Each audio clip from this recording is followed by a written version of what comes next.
Nanti kita akan bergabung bersama dengan Kang Maman Suherman dari Golkar untuk menanggapi mengenai pertemuan antara Puan dengan Erlangga Hartarto. Tapi kita dengarkan dulu kumandang azan maghrib untuk wilayah DKI Jakarta dan sekitarnya berikut ini.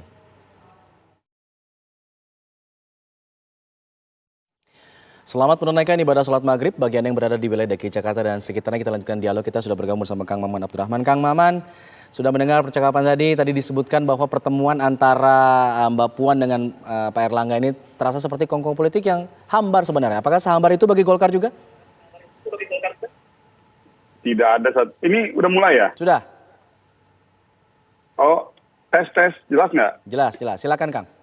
Ya, bagi kami dalam setiap langkah pertemuan apapun menuju 2024, apalagi ada peristiwa maupun momentum politik, tidak ada sesuatu yang sia-sia, tidak ada sesuatu yang tidak berguna. Artinya pertemuan sekecil apapun yang dilakukan tokoh-tokoh partai, saya meyakini itu memiliki sebuah nilai atau makna tersendiri dalam sebuah langkah, dalam tiap langkah sebuah partai. Itu satu.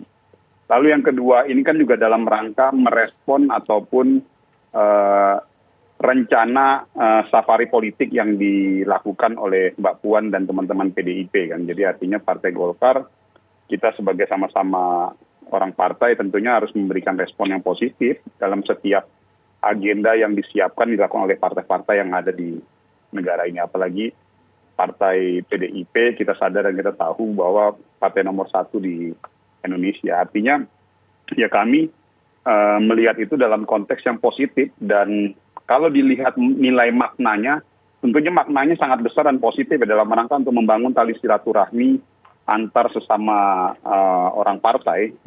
Apalagi kan kami juga tanggal 20 Oktober nanti akan menyelenggarakan HUT yang ke-58. Jadi kita akan merespon, tentunya kita merespon secara positif pertemuan-pertemuan dengan partai manapun, terutama kemarin ya, itu sebuah momentum yang luar biasa bagi kami. Artinya di sini KIB membuka peluang potensi berkoalisi dengan PDIP? Saya harus sampaikan, saya tegaskan kembali lagi. Tentunya kita membuka ruang kepada siapapun partai yang memang ingin bersama-sama dengan kita, baik itu semua partai yang ada, apalagi PDIP ya. Jadi saya pikir tidak perlu lagi ditanyakan sebetulnya tuh Mas, karena semua partai pasti terbuka lebar untuk siapapun untuk bersama-sama, apalagi kami KIB. Lalu KIB sendiri kan kalau secara prasyarat antara Golkar, PAN dan P3 kan sudah memenuhi syarat. Begitu juga dengan PDIP. Nah, namun tentunya kalau tadi kita mau bertanya masalah koalisi seperti apa, saya pikir yang paling utama adalah penyamaan persepsi konseptual ataupun program terkait pasca Pak Jokowi ini seperti apa. Karena memang ada semangat kesinambungan kan yang ingin kita dorong. Makanya kenapa pertemuan kemarin itu di Monas. Jadi pertemuan di Monas itu sebetulnya itu ada simbolisasi besar, di mana Monas itu direncanakan oleh Bung Karno, lalu direalisasikan dan diselesaikan di era Pak Harto. Artinya kita ingin memberikan pesan kepada seluruh masyarakat Indonesia bahwa siapapun dia yang memimpin Republik ini harus ada semangat kesinambungan.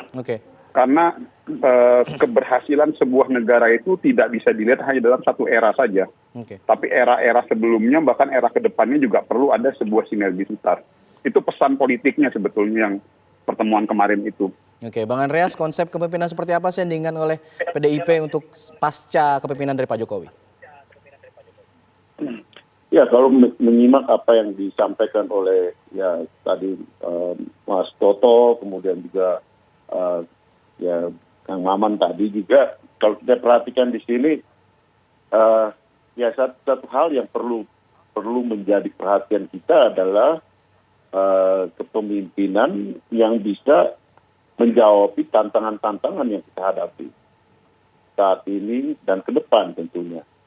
Nah, saya kira poin-poin inilah yang penting, dan adanya kesinambungan di dalam proses kepemimpinan nasional ini gitu, sehingga kita tahu bahwa kita lihat bahwa ya dari satu periode ke periode yang lain itu tidak saling memutus gitu, tapi dia merupakan suatu rangkaian kesinambungan, sehingga kita lihat dalam satu dekade, 2 dekade depan, 3 dekade, dan apalagi kalau kita bicara menuju tahun Indonesia emas 2045, apa yang ingin kita capai di situ. Nah, selama ini kami banyak bicara, artinya di PDI Perjuangan, juga di MPR dengan kawan-kawan dari berbagai partai, semua partai yang ada di MPR, kita bicara soal pentingnya ada pokok-pokok haluan negara. Nah, ini adalah salah satu hal yang bisa menjadi atau seharusnya menjadi pedoman untuk kepemimpinan ke depan. Sehingga adanya pemimpin dan pedoman ini penting untuk ke depan kita mempunyai persepsi pembangunan yang ya tadi Bung Maman sampaikan sebagai adanya kesinambungan.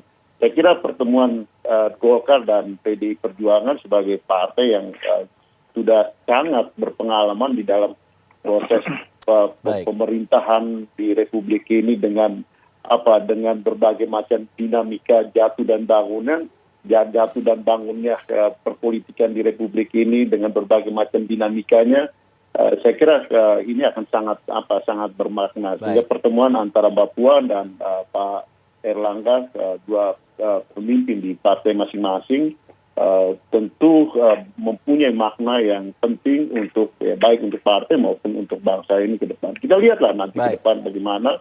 Itu ya soal keputusan siapa pemimpin itu nanti pada waktunya dan oleh mereka yang mempunyai otoritas untuk membuat keputusan itu. Tapi makna ini penting untuk ya kita lihat secara bersama. Oke, sama-sama dibantah oleh PDIP dan Golkar bahwa tidak sehambar apa yang dikatakan oleh Mas Toto tadi. Nanti saya minta tanggapannya dari Mas Toto untuk menanggapi dari pernyataan ini. Selepas jeda kami kembali saat lagi.